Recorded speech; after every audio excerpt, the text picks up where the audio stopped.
Welcome to cyber on demand में बारिक वजूहात। आज का जो लेक्चर है वो है नेटवर्क सिक्योरिटी फंडामेंटल। सिक्योरिटी के कौन कौन से थ्रेट हैं, कौन सी वर्नेबिलिटीज़ हैं, इसको आज हम डिस्कस करेंगे। मुख्तलिफ़ किस्म के थ्रेट्स होते हैं जो कंप्यूटर नेटवर्क को जो है वो फेस कर सकता है कंप्यूटर नेटवर्क।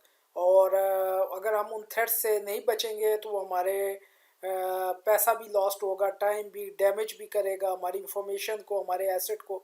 ठीक है, इंट्रूडर जो है वो हमारे नेटवर्क को एक्सेस करेगा सॉफ्टवेयर वर्नेबिलिटी से। वर्नेबिलिटी कहते हैं कमज़ोरी को। हार्डवेयर अटैक करेगा और यूज़र नेम पासवर्ड करेगा और कंप्रोमाइज़ हो जाएगा, और जितना ऑनलाइन बिजनेस है और वो कंप्रोमाइज़ हो जाएगा। तो एज अ नेटवर्क स्पेशलिस्ट हमें इस चीज़ का पता होना चाहिए कि नेटवर्क सिक्योरिटी के कौन कौन से थ्रेट्स हैं, उनकी क्या टाइप्स हैं। नंबर पहला थ्रेट जो है वो gain access to the network. 4 types of threat may arise. 4 किस्म के थ्रेट्स आपको अपने माइंड में रखने चाहिए। पहले इंफॉर्मेशन थेफ्ट, कि हमारी जो कीमती इंफॉर्मेशन है या हमारे कस्टमर की जो इंफॉर्मेशन है वो चोरी हो सकती है। Second, data loss and manipulation, हमारा डाटा ज़ाया हो सकता है, उसको मैनिपुलेट करके चेंज किया जा सकता है, जिससे हमारी सर्विसेज जो है वो डिस्टर्ब हो सकती हैं। आइडेंटिटी थेफ्ट, हमारी जो कस्टमर्स हैं या किसी बैंक के जो कस्टमर्स हैं या बिज़नेस के जो कस्टमर्स हैं, उनकी जितनी भी इंफॉर्मेशन है वो चोरी की जा सकती है।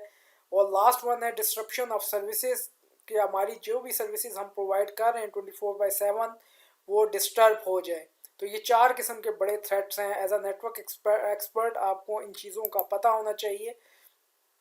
टाइप्स ऑफ वर्नेबिलिटीज, वर्नेबिलिटी कहते हैं वीकनेस को, किसके अंदर, नेटवर्क के अंदर, डिवाइस के अंदर, प्रोटोकॉल के अंदर, सर्वर्स के अंदर। ये सारी वीकनेस है जिनका हैकर्स जो है अनऑथोराइज एक्सेस फ़ायदा उठाता है, और उसके अंदर जो है वो उनको कंप्रोमाइज़ हो जाता है। और जो पहले 4 थ्रेट पड़े थे, 4 थ्रेट हमने पहले जो देखे हैं नेटवर्क के, वो हैपन, वो अकर हो जाते हैं और उसकी वजह से हमारा जो है वो सर्विसेज डिस्टर्ब हो जाती है।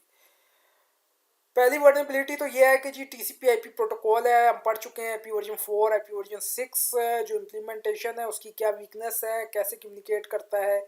हमारा जो ऑपरेटिंग सिस्टम है, मोस्ट ज़्यादा लोग विंडो 10 यूज़ कर रहे हैं, उनके अंदर क्या वीकनेसेस है। हमारे जो नेटवर्क इक्विपमेंट यूज़ हो रहा है वो डिफरेंट वेंडर का हो सकता है, उसके अंदर क्या वीकनेस है। उसके बाद कुछ कन्फिग्रेशन की भी वीकनेस होती हैं कि हमने अपने राउटर और स्विच को प्रॉपर तरीके से सिक्योर नहीं किया, प्रॉपर तरीके से कन्फिगर नहीं किया, पासवर्ड स्ट्रॉन्ग नहीं रखा, अनसिक्योर सेटिंग रखी है, सही कन्फिगर नहीं किया, इसकी वजह से भी हमारा नेटवर्क कंप्रोमाइज़ हो सकता है। थर्ड वन है सिक्योरिटी पॉलिसी वर्नेबिलिटीज़, कि हमने जो सिक्योरिटी पॉलिसी बनाई है उसको रिटर्न में नहीं लिखा, कुछ पॉलिटिक्स चल रही है अंदर, ऑथेंटिकेशन प्रॉपर नहीं है, लॉजिकल एक्सेस कंट्रोल अप्लाई नहीं हुआ, और जो भी हम सॉफ्टवेयर और हार्डवेयर चेंज कर रहे हैं या अपग्रेडेशन कर रहे हैं वो हमारी पॉलिसी के मुताबिक मैच नहीं है। और अगर इन केस ऑफ कंप्रोमाइज़ हमने किसी किस्म का भी कोई डिज़ास्टर रिकवरी प्लान नहीं बनाया कि हमारे डाटा या हमारा हार्डवेयर या हमारा सिस्टम किस तरीके से रिकवर होगा, इन सारी चीज़ों को वर्नेबिलिटी कहते हैं। एज अ नेटवर्क एक्सपर्ट आपको पता होना चाहिए। फिजिकल सिक्योरिटी के अंदर हार्डवेयर थ्रेट आ जाता है कि कोई बंदा फिजिकल जाके सर्वर्स को, राउटर को, स्विच को डैमेज ना करे। उसको आपको हार्डवेयर को सिक्योर बनाना, बायोमेट्रिक रखना, ये सारी है। एनवायरमेंटल थ्रेट ये है कि हमारा जो डाटा सेंटर्स है, हमारा जो सर्वर रूम है, बहुत ज़्यादा हॉट ना हो जाए, क्योंकि अच्छी खासी वो टेम्परेचर है, उसकी कूलिंग का है। ठीक है, पावर का आउटेज है, ये सारी चीज़ें बहुत ज़्यादा ठंडा भी ना हो जाए। इलेक्ट्रिकल थ्रेड्स में आ जाती है वोल्टेज स्पाइक, वोल्टेज स्पाइक्स हुई, हमारे सर्वर पावर सप्लाई को नुकसान पहुंचाया। ठीक है जी, और बहुत ज़्यादा नॉइस पैदा हुई, इन चीज़ों को नुकसान। मेंटेनेंस थ्रेट ये है कि इलेक्ट्रॉनिक कंपोनेंट को प्रॉपरली डिस्चार्ज नहीं करते और क्रिटिकल स्पेयर पार्ट्स को नहीं करते, प्रॉपर केबलिंग नहीं की हुई और केबल को प्रॉपर प्लान नहीं किया। ये तो फिजिकल सिक्योरिटी हो गया। नेटवर्क के अटैक्स कौन कौन से हैं, किस किस्म के नेटवर्क के अटैक्स हैं। मेलवेयर एक शॉर्ट टर्म है मिलिशियस सॉफ्टवेयर की। ये क्या करता है, आपके डाटा को चोरी कर लेता है, कोई भी इलीगल एक्शन परफॉर्म कर रहा होता है नेटवर्क पर, होस्ट टाइप के ऊपर। वायरस जो है वो एक टाइप का मेलवेयर है जो प्रोपगेट करता है किसी किस्म का और नुकसान पहुंचाता है, डाटा को डिस्टर्ब करता है, सर्विसेज को डिस्टर्ब करता है। ठीक है, पार्टीशन डिलीट कर देता है। वॉर्म्स जो है वो भी इसी तरह का वायरस है, लेकिन ये ऑटोमेटिकली कॉपी होते रहते हैं सिस्टम के अंदर, सिस्टम में खुद ब खुद प्रोपगेट होते रहते हैं वॉर्म्स के थ्रू। ठीक है, यूएसबी डिवाइस लगाएंगे, उसके ज़रिए से वॉर्म्स आ जाएंगे, आगे खुद ब खुद वो नेटवर्क के साथ अटैच होगा, दूसरे सिस्टम में वॉर्म्स आ जाएंगे। ट्रोजन हॉर्सेस जो है वो एक छोटा सा सॉफ्टवेयर होता है जो रिप्रोड्यूस तो नहीं होता, बल्कि वो खुद भेजा जाता है और इंसर्ट होता है एज अ ईमेल अटैचमेंट के तौर पे, और कोई बंदा उसको डाउनलोड करता है फाइल से, और उसका स्पेसिफिक पर्पस होता है डाटा चोरी करता है या आइडेंटिटी थेफ्ट चोरी होता है।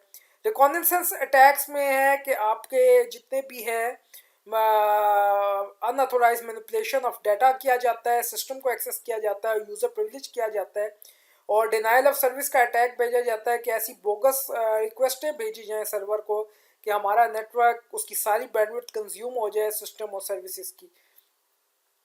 आपने इससे बचने के लिए, रिकॉनेसेंस अटैक से बचने के लिए, आपने internet tools such as NS lookup whois utility है जो आईपी एड्रेसेस स्पेस होती हैं, उनका आईपी एड्रेसेस को मालूम किया जाता है, फिर उस आईपी एड्रेसेस के ऊपर अटैक किया जाता है। एक्सेस अटैक्स के अंदर सबसे पहला अटैक पासवर्ड अटैक्स है, जिसमें हम ब्रूट फोर्स है, ब्रूट फोर्स कहते हैं तमाम पॉसिबल कम्बिनेशन लगाई जाए और पासवर्ड को जो है मैच किया जाए। इसलिए कहा जाता है कम से कम 8 वर्ड का पासवर्ड होना चाहिए, अल्फा न्यूमेरिक होना चाहिए, स्ट्रॉन्ग पासवर्ड होना चाहिए। फिर ट्रोजन हॉर्स हैं, पैकेट स्निफ किया जा सकता है मैन इन मिडल अटैक के अंदर, जो भी सोर्स और डेस्टिनेशन तक पैकेट जा रहा है हम उसको स्निफ करके डिक्रिप्ट करते हैं। ट्रस्ट एक्सप्लॉइटेशन है कि अनऑथोराइज प्रिविलेज हासिल की जाती है सिस्टम की और टारगेट को कंप्रोमाइज़ किया जाता है। पोर्ट एड्रेस है उसको रीडायरेक्ट कर लिया जाता है, मिसाल के तौर पे port address SSH secure shell का 22 है, तो इसको कंप्रोमाइज़ करते हैं होस्ट ए को, और वो होस्ट ए बी को ट्रस्ट करता है, और टेलनेट पोर्ट 23 जो कि ज़्यादा सिक्योर नहीं होती है, SSH ज़्यादा सिक्योर होती है। मैन इन मिडल अटैक किया जा सकता है, दो सोर्स और डेस्टिनेशन के दरमियान बैठकर दो पार्टीज़ के दरमियान डाटा को मॉडिफाई किया जा सकता है, इंटरसेप्ट किया जाता है और स्निफ किया जाता है। डिनाइल ऑफ सर्विस का अटैक ये है कि इस किस्म के सर्वर्स के ऊपर, नेटवर्क के ऊपर ऐसे बोगस एंट्रीज भेजी जाए जिससे वो अपनी उसकी सर्विस डिस्टर्ब हो जाए और वो अपनी लेजिमेट सर्विस ना प्रोवाइड कर सके, और कम्युनिकेशन डिस्टर्ब हो जाए, बैंडविड्थ कंज्यूम हो जाती है, और बैंडविड्थ इतनी कंज्यूम होती है कि वो जो यूज़र्स हैं वो उसको एक्सेस नहीं कर सकते सर्वर्स को, और जो बिज़नेस हो रहा होता है उसको कंडक्ट नहीं करते। DDoS distributed denial of service है कि सिंगल सोर्स की जगह डेस्टिनेशन पर अटैक करने के बजाय बहुत सारी जुम्बीज़ होती हैं बूटनेट, वो मुख्तलिफ जगहों से फिर उस पर जाकर वो अटैक कर रही होती हैं, जिससे और ज़्यादा सीवियर सूरत हाल हो जाती है। आपने इसके बारे में जब हम रिसर्च करनी है इंटरनेट के ऊपर, SANS वेबसाइट है सैंस की, उस पर जाना है, वहाँ पे up to date network security threat के बारे में इंफॉर्मेशन करनी है, लिखना है अपने पास, और अपने आप को टोटली अपडेट रहना है कि कौन कौन से नेटवर्क अटैक्स हैं। नेटवर्क अटैक मिटिगेशन के, नेटवर्क अटैक से कैसे बचा जा सकता है, आपने स्ट्रेटजी आजमानी है डिफेंस इन डेप्थ अप्रोच की। ठीक है जी, कि आपने नेटवर्क अटैक से बचने के लिए डिफेंस इन डेप्थ अप्रोच अपनानी है, और मुख्तलिफ किस्म के ऊपर सिक्योरिटी जो है वो उसको इम्प्लीमेंट करना है। यहाँ पे देख लें, इस पर ये राउटर्स इंटरनेट के साथ कनेक्ट है, आपने सबसे पहले अपने राउटर को ज़्यादा सिक्योर करना है, फिर उसके बाद देखें फिर फायरवॉल लगा दी गई है, फिर इंट्रूजन प्रिवेंशन सिस्टम लगा दिया गया है, यहाँ AAA server authentication authorization accounting server लगा दिया गया है। आपने लेयर 3 के ऊपर तमाम एक्सेस इम्प्लीमेंटेशन करनी है, सिक्योरिटी इम्प्लीमेंटेशन करनी है, लेयर 2 के ऊपर सिक्योरिटी मैनेज करना है, और होस्ट के अंदर जितने भी विंडो ऑपरेटिंग सिस्टम है उसको पैच करना है, अप टू डेट रखना है तमाम चीज़ें, और यहाँ पे अपने जितने भी सर्वर्स हैं, DHCP server, email server, web server, उसको अप टू डेट रखना है, उसकी URL की मॉनिटरिंग करनी है। तो इसको कहते हैं डिफेंस इन डेप्थ के, यानी सिंगल डिवाइस नहीं यूज़ हो रही अटैक से, नेटवर्क अटैक से रोकने के लिए, यानी हर लेवल के ऊपर उसको सिक्योर करना है, हर लेवल के ऊपर सिक्योरिटी बनानी है, इंफॉर्मेशन करनी है, ताकि हर लिहाज से वो सिक्योर हो जाए। ठीक है, VPN कहते हैं वर्चुअल प्राइवेट नेटवर्क लगाएं आप, ASA फायरवॉल यूज़ करें, इंट्रूजन प्रिवेंशन सिस्टम यूज़ करें, ESA WSA यूज़ करें वेब सर्वर को मॉनिटर करने के लिए, और AAA सर्वर को आप उसका इस्तेमाल करें, इसको डिफेंस इन डेप्थ अप्रोच कहा जाता है।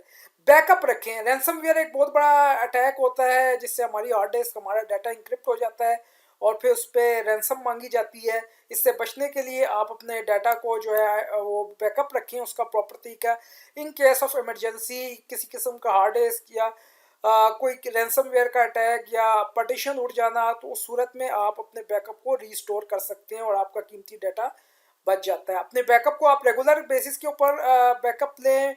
Full backup can time consuming है, तो मंथली वीकली बैकअप लें। Partial backup of change file, जो फाइल चेंज हुई हैं सिर्फ उनका बैकअप लें। स्टोरेज देखें कि प्रॉपरली उसको अवेलेबल है जहाँ वो बैकअप स्टोर करें। बैकअप की सिक्योरिटी के ऊपर ज़्यादा दें, ठीक है। और ऑफ साइट स्टोरेज यूज़ करें, वैलिडेशन यूज़ करें स्ट्रॉन्ग पासवर्ड के साथ, ताकि आपका बैकअप सिक्योर रहे।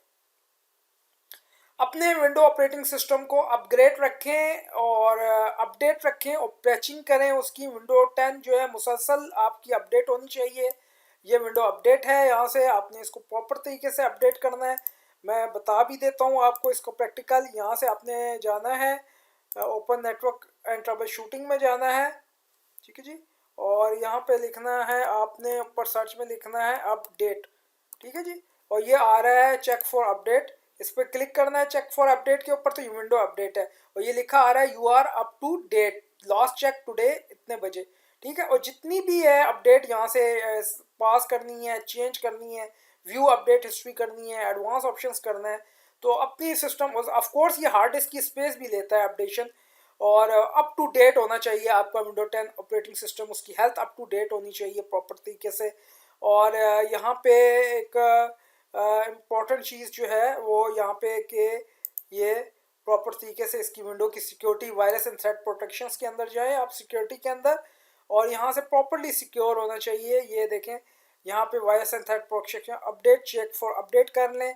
रैंसमवेयर प्रोटेक्शंस कर लें, यहाँ से रैंसमवेयर से बचा जा सकता है। कोई स्कैन कर लें, मैनेज सेटिंग में जाएँ तो ये ऑन होनी चाहिए। रियल टाइम प्रोटेक्शन ऑन होनी चाहिए, क्लाउड रिवर प्रोटेक्शन ऑन होनी चाहिए, और ये तमाम टेम्पर प्रोटेक्शन सब चीज़ें ऑन होनी चाहिए, ठीक है। नोटिफिकेशन ऑन होना चाहिए और ये अप टू डेट होनी चाहिए यहाँ पे। तो ये थी कुछ सिक्योरिटी के बारे में। आप अपनी विंडो 10 की तमाम होस्ट जितने भी नेटवर्क के साथ अटैच हैं उनको अप टू डेट रखें, प्रॉपर तरीके से किसी किस्म का कोई वायरस ना आए। और फिर ये चीज़ इंप्लीमेंट करें आप, AAA authentication, authorization and accounting अपने नेटवर्क के अंदर इंप्लीमेंट करें। ऑथेंटिकेशन के जो भी आपके नेटवर्क के थ्रू आएगा वो ऑथेंटिकेट होगा। ऑथोराइजेशन उसको किस चीज़ का ऑथोराइज है। और अकाउंटिंग चेक करें कि वाकई क्या उन्होंने इसके ऊपर स्पेंड किया है।